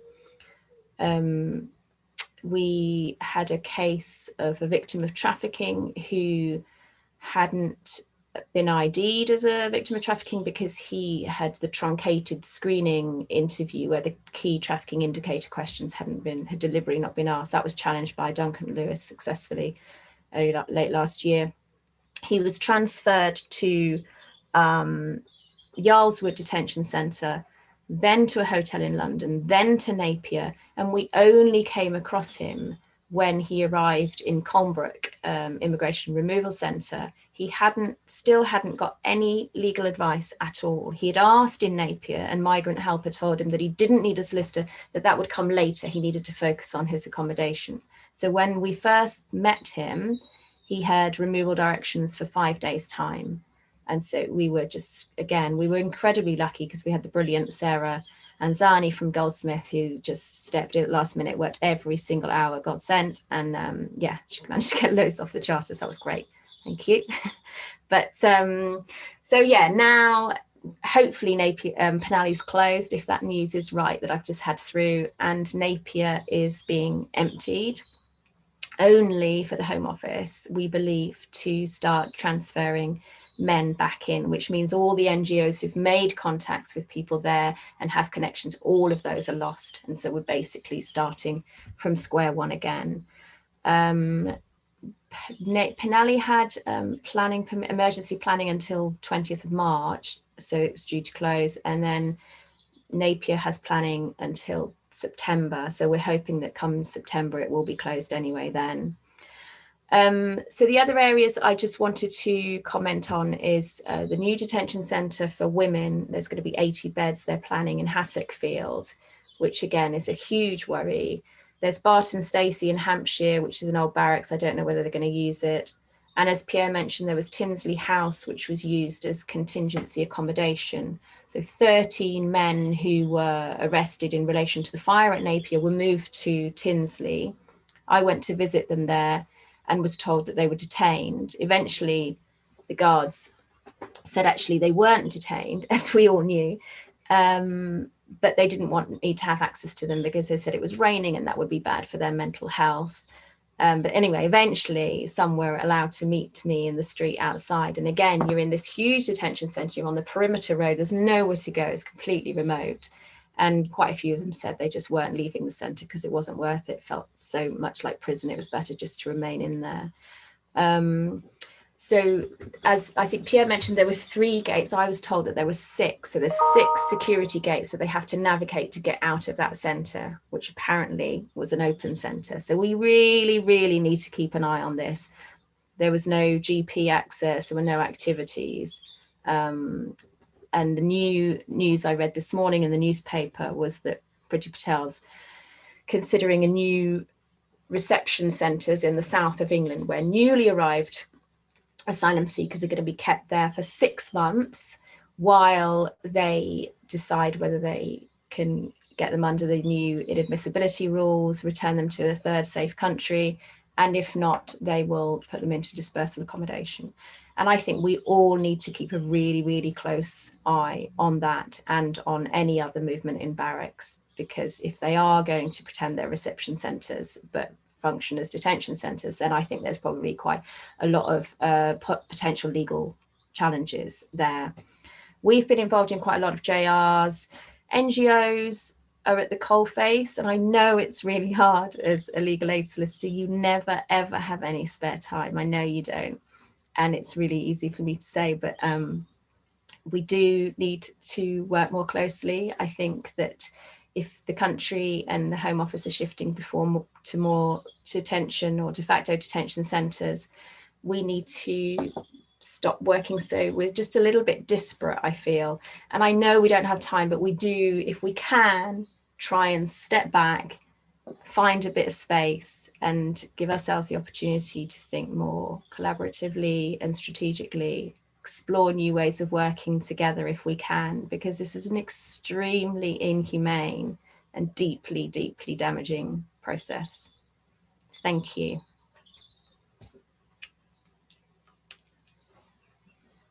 Thank you, Naomi. Thank you. That was really, really helpful. And I think you are staying with us, so we'll move swiftly on to James from Detention Action. Hi there, thank you so much. Thanks. Good afternoon, everybody. Thanks so much. So yeah, just briefly, I'm James from Detention Action. We are a charity that works currently in 3 of the UK's detention centres. So we work directly with people in Harmondsworth, Colnbrook and Moulton Hall. And we also work with people held under immigration powers, and that's increasingly nationwide, because we get queries from prisons across the country. So the three main things I was going to speak about. I'm conscious of the time. I'll try and speak fairly briefly, and then I'm sure there's time for questions, and people can pick up on things they'd like to explore more with any of us. But just to say before I start, I just really echo the points on the sort of barracks and the blurring of detention, liberty and bail, as Pierre from Beard and the phrase that Naomi used around de facto detention. I think it's really important that we do call out these forms of asylum accommodation like the barracks for what they are. Obviously, the Home Office aren't about to concede that they are effectively detention, but they really are. And I think that the sort of tone of my comments on other things is going to be relatively optimistic. But I think on this, with as Naomi mentioned, the plans today for for reception centres for people crossing the Channel. I mean, I think it's deeply concerning that there is, this reversal that this new detention centre, Hassockfield, we've seen the numbers of detention centres fall from 11, I think, 6 years ago to six as in the summer when Moreton Hall closes. And although there's lots of caveats around progress on detention reform, that has been some progress. The numbers have been coming steadily down of people in actual detention over the last few years. So we've got this really worrying reversal now with a new detention centre planned for opening in the autumn, but also this potential for this ambiguous new type of accommodation that is effectively detention, which doesn't have even the relative safeguards of detention in terms of the detention duty advice scheme, healthcare and other things. So it's definitely deeply concerning and really important that we call that out and don't fall for the Home Office line that this is just asylum accommodation, it's just a response to temporary conditions, because I don't think it is. And I think most of us, I imagine most of the people listening, see examples of detention and asylum systems and think of examples like Australia as a kind of nightmare scenario. I'm pretty sure that Priti Patel sees that as the dream and what she's working towards. But anyway, on to relative optimism. So the three things I wanted to talk about quite briefly. Firstly, COVID and the detention context. And then I just wanted to touch briefly on the time limit amendment that Detention Action has been working on over the last few years, and also briefly touch on alternatives to detention. So COVID-19 in detention. So the numbers in detention, particularly within IRC, so there are a number of people held under immigration powers in prisons, and that as a proportion of the people being detained has risen. So the actual numbers have stayed relatively stable, and actually I think gone up in the last few months, but as a proportion of the people detained have grown dramatically. The numbers of people in immigration removal centres frequently in the last year, or for most of the last year, have been at historically low levels, the lowest levels they've been for many years. So we had some close involvement with this, particularly in the early weeks of the pandemic restrictions. So almost exactly a year ago, in the very early days of restrictions coming in dramatically, we brought legal proceedings effectively calling for everybody to be released from detention. And that was on the basis of, firstly, the extremely concerning things we were hearing from our clients about COVID protection measures, or the lack of them within the IRCs, from a really basic level. So even things like free soap not being provided and hand washing information not being available. So a really basic level, let alone isolating people, testing people properly, etc., stopping transfers between centres. And secondly, on the grounds, just to refer back to Samina's points around the Hardy or Singh principles, on the point that detention is meant to be used where removal is possible and imminent from the UK, and in most cases in the early stages of the pandemic, and still now, and at various points during the last year, just wasn't possible. So we brought a judicial review. We attempted to bring just a review on that. The legal action wasn't given permission to proceed, but on the evening, literally I think at midnight before the day before the hearing, the Home Office agreed to produce a detention policy or policy on COVID within detention, which it hadn't done up to that point, and which eventually appeared, I think, around June or July. But also agreed to review all detentions. So the effect of that in the coming weeks was that, well, the Home Office claim that by early April, so this was as of mid-March, the Home Office claimed that by early April last year, every person in detention who had their case reviewed. We were never completely sure that had actually happened or what it looked like, but that was the claim.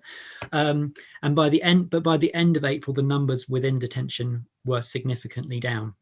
So just looking at the numbers within IRCs rather than factoring in people in prison under immigration powers, I think the figures are that at the start of 2020, there were 1,225 people within IRCs, and by the end of April, that was around 360, I think 367.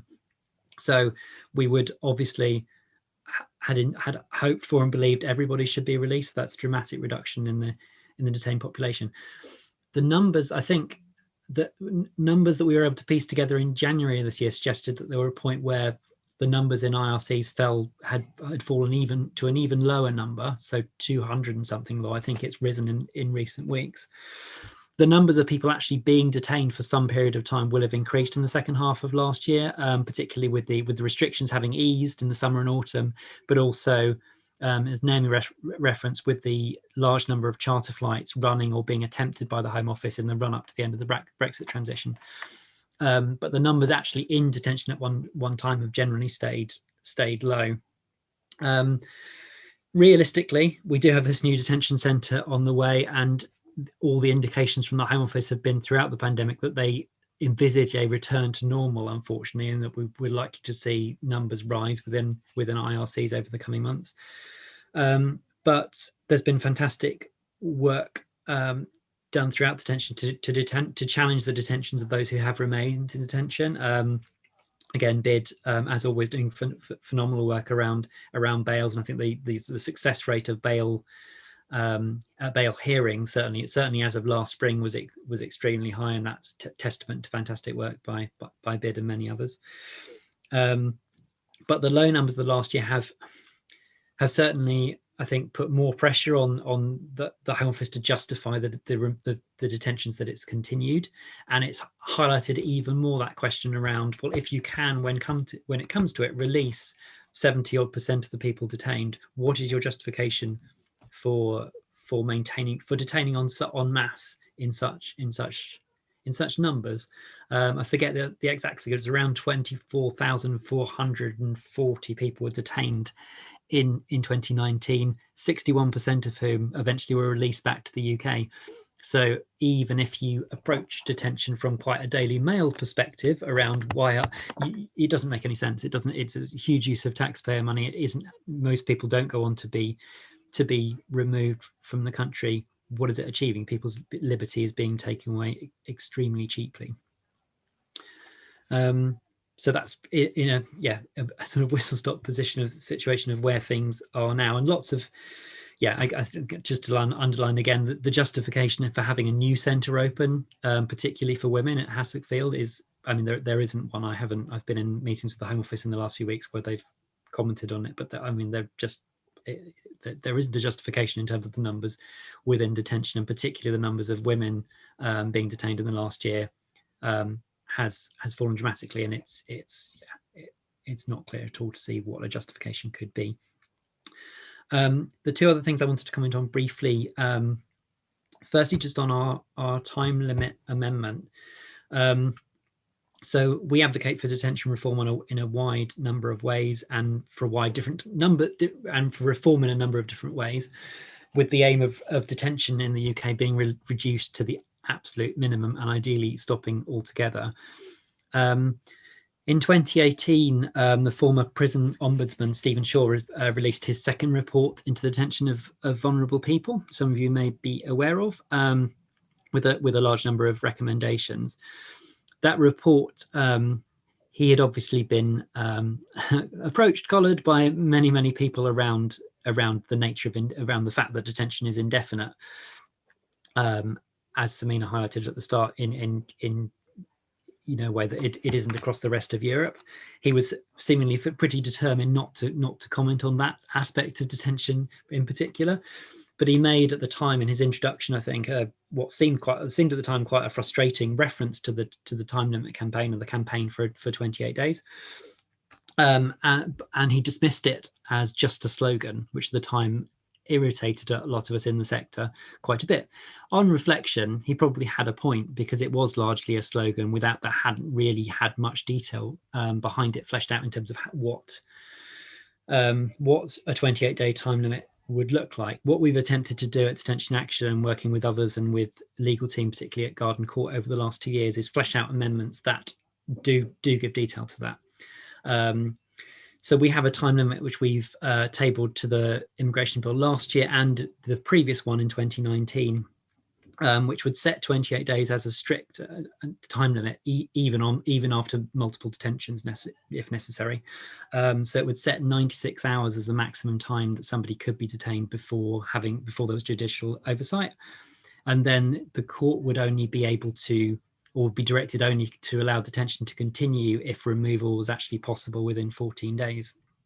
So it's a really strong amendment. We will our aim with it. We think we would have won a vote in 2019 had there not been prorogation and then the election. We're not in a position realistically to win a House of Commons vote on it under the current Parliament, although we won a vote in the House of Lords last year. But we believe it's a robust piece of legislation that we can keep bringing back when it's strategic to do it. So we're not sure yet whether we'll table it to the forthcoming Fairer Borders or Sovereign Borders bill.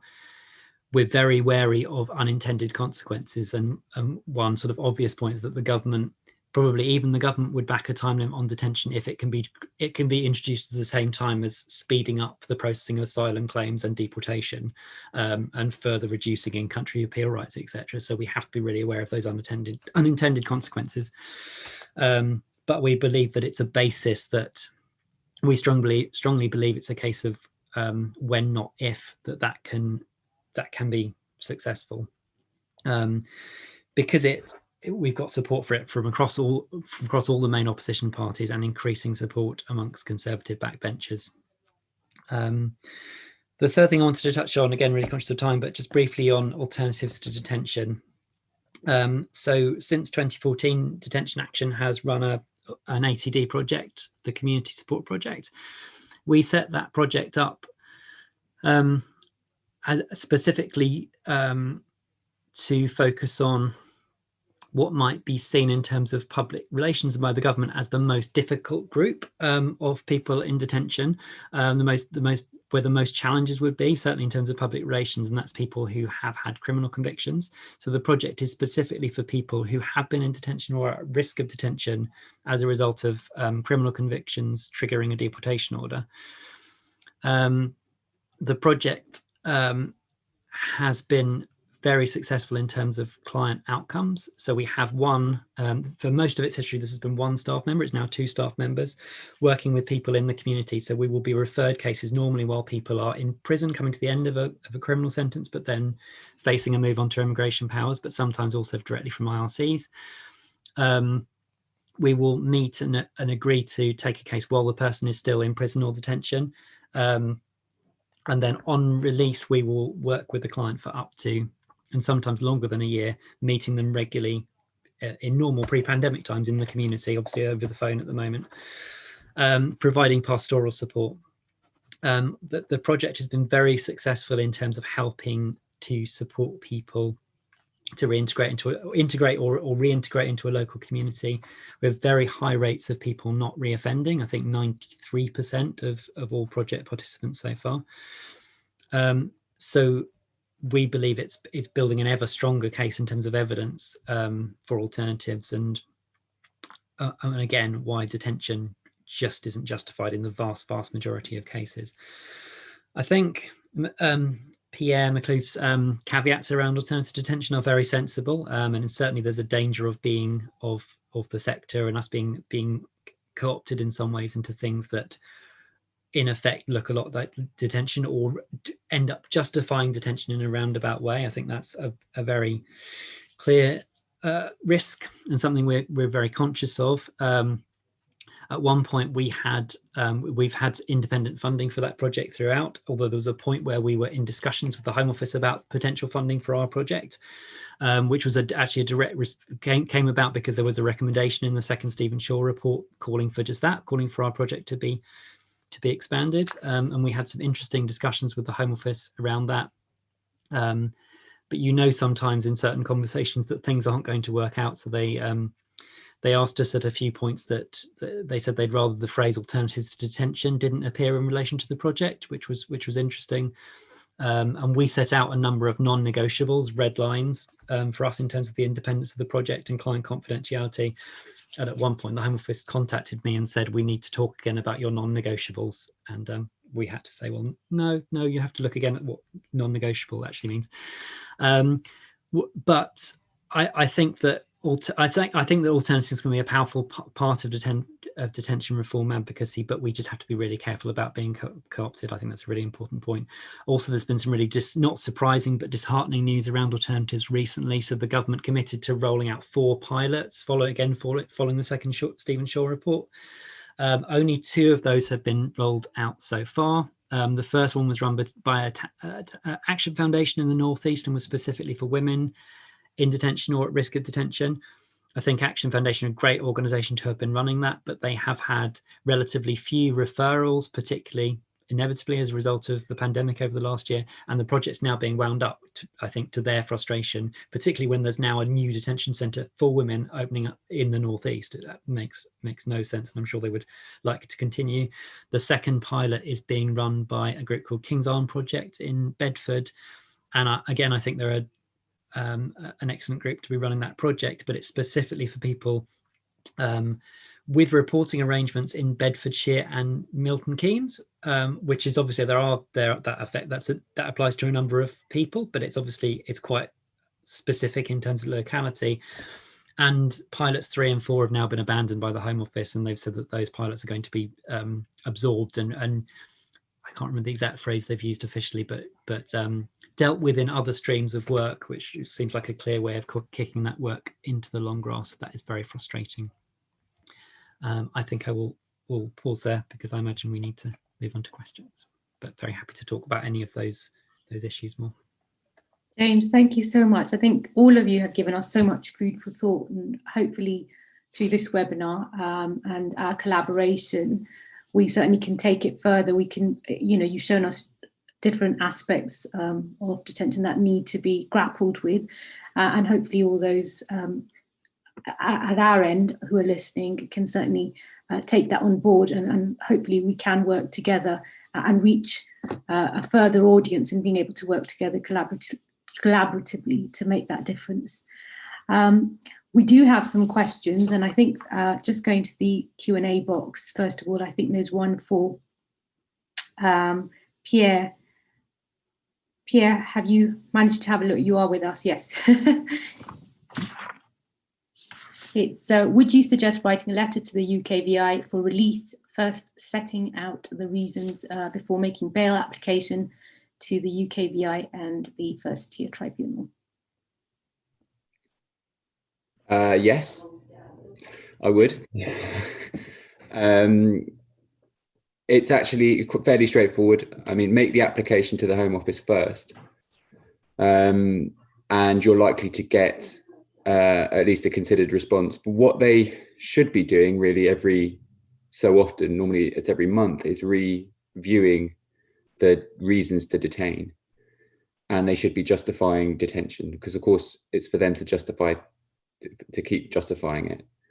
But if you make a Secretary of State application, do that first. It's not so much writing a letter, just fill in the form and make the points you want to make.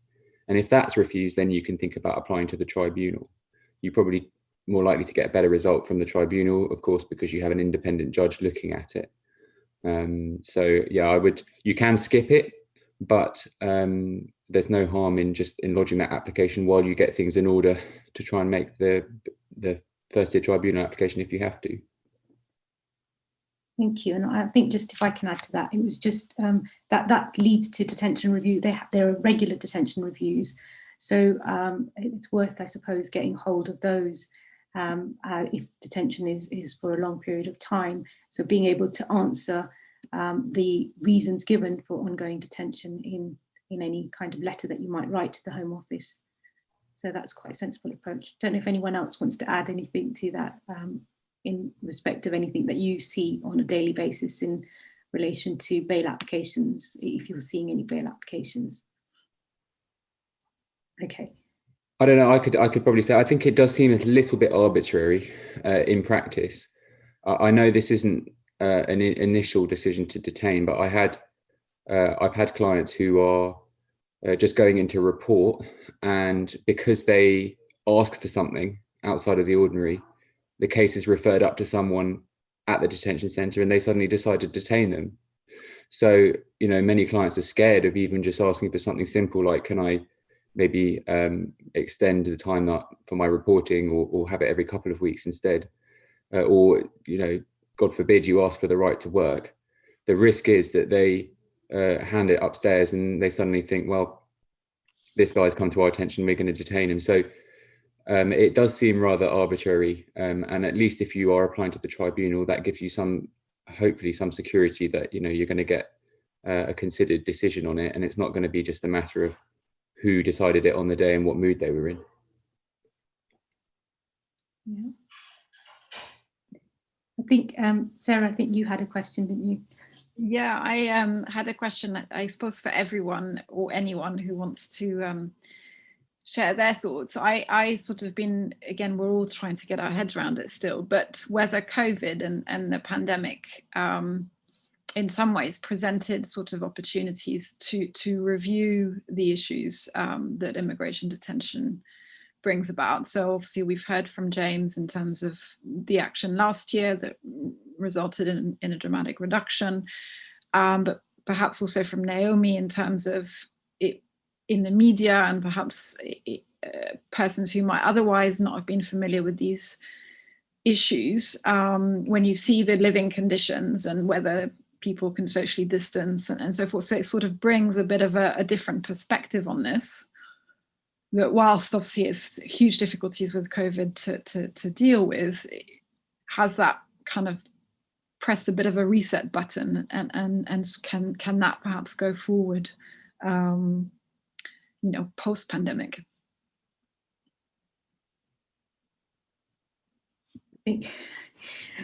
Well, I think it did, I think, from my perspective, initially start, you know, a reset button where we saw an increase in bail being granted, and we've seen the reports with reference to bid and how many applications were granted. But I think from what I've heard now from James and certainly Naomi in relation to the new or intended detention centres or holding houses, essentially, I think that there seems to have been a move away from perhaps the initial thoughts of how they were going to progress detention, or how detention was going to be viewed. So I don't know whether, I think it's a wait and watch in relation to how that all progresses, but I don't know whether anyone else has any thoughts on that. Well, I think Detention Action, James and ourselves, we used to run drop-ins at Harmsworth and Colnbrook, which were proper drop-ins where people could just come and go. And the advantage of those is that you then can access the people who are extremely vulnerable, so the ones who don't have mental capacity, because they will never organise themselves to get on the DDA list or to ask for help, but they might just appear and drop in, and that's how you get to the ones that you never ever get hold of. And that's the only time I've ever got hold of people who've been detained for like 3 years. One recently that Lewis Kett did a brilliant job on. He was detained, unlawful detention case, for 20 months recently. In the last couple of months he'd been detained, and Lewis got him out. But so what we've noticed is that, and this is across JRS Europe as well, all my colleagues in Europe who work in detention, is governments have had a field day restricting all NGO access. And we have this great fear that, I don't know whether James shares it with me, but I just don't think that they will open it up to the extent they did before. And if you just have to make individual appointments with people, you will miss the most vulnerable ones hidden in that estate. James, did you want to add? Yeah, I mean, sadly, and I am generally a committed optimist, but I know I completely tried to be optimistic, but yeah, I mean, I'm you know, I haven't let go of the general optimism, but no, I mean, I completely share Naomi's concern. I mean, to be honest, I would be shocked if they didn't try to do that. I mean, you know, thinking of Priti Patel's often language around activist lawyers, and she can see the impact that NGOs going in has had. I just think from their point of view, but I hope we're wrong, but do very much share that fear about the access that we had before not being restored anything like in the same form. I think generally as well, I still think there are opportunities in the sense of, you know, again, numbers in detention are dramatically down on where they are, and there have been things happen by the pandemic, but against that, you've got the intensity of the rhetoric and the apparent, you know, the draconian policies that have come in, you know, on many fronts, and presumably are going to come in quite full force in the forthcoming Borders Bill.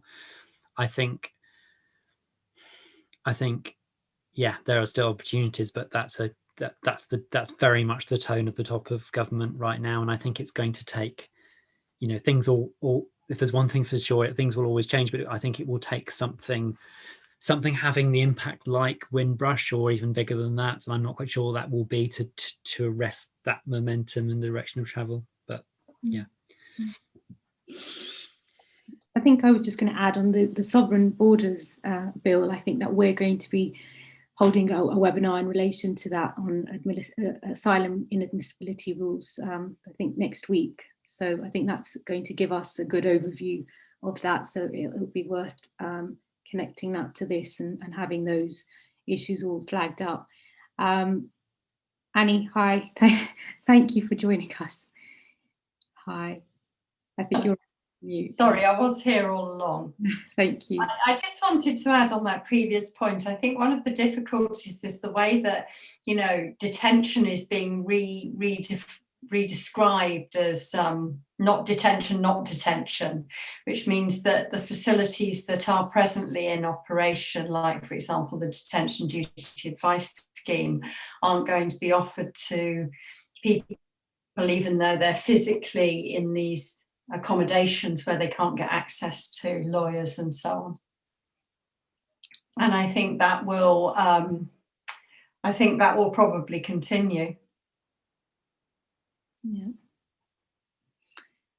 Okay, well, thank you, everyone. I'm just going to check if we've had any other questions. We haven't. We're happy to take questions later if need be. You can pop them to us via email, and we'll pass them on accordingly to all of you, Naomi, James, and Annie. Thank you. But thank you all for attending, and thank you for being a part of this. As I say, it's been really important to have you on board to hear what happens beyond the legal aspects that we're looking at on a daily basis. So, and that will help us ensure that we can collaborate a little bit better when it comes to the work that you're doing. So thank you, everyone. I think we've got some messages there. So the email address to send future questions to, if you do that, to Sarah, thank you. Sarah's going to pop it in the box, and we can disseminate those questions to the panel. And you will have also the emails from Eventbrite anyway, coming as a result of the end of the event. So watch out for that. So yeah, thank you, everybody. Thank you for bearing with us because we did overrun a bit. Look forward to working with everyone again soon. Thank you very much. Thanks so much.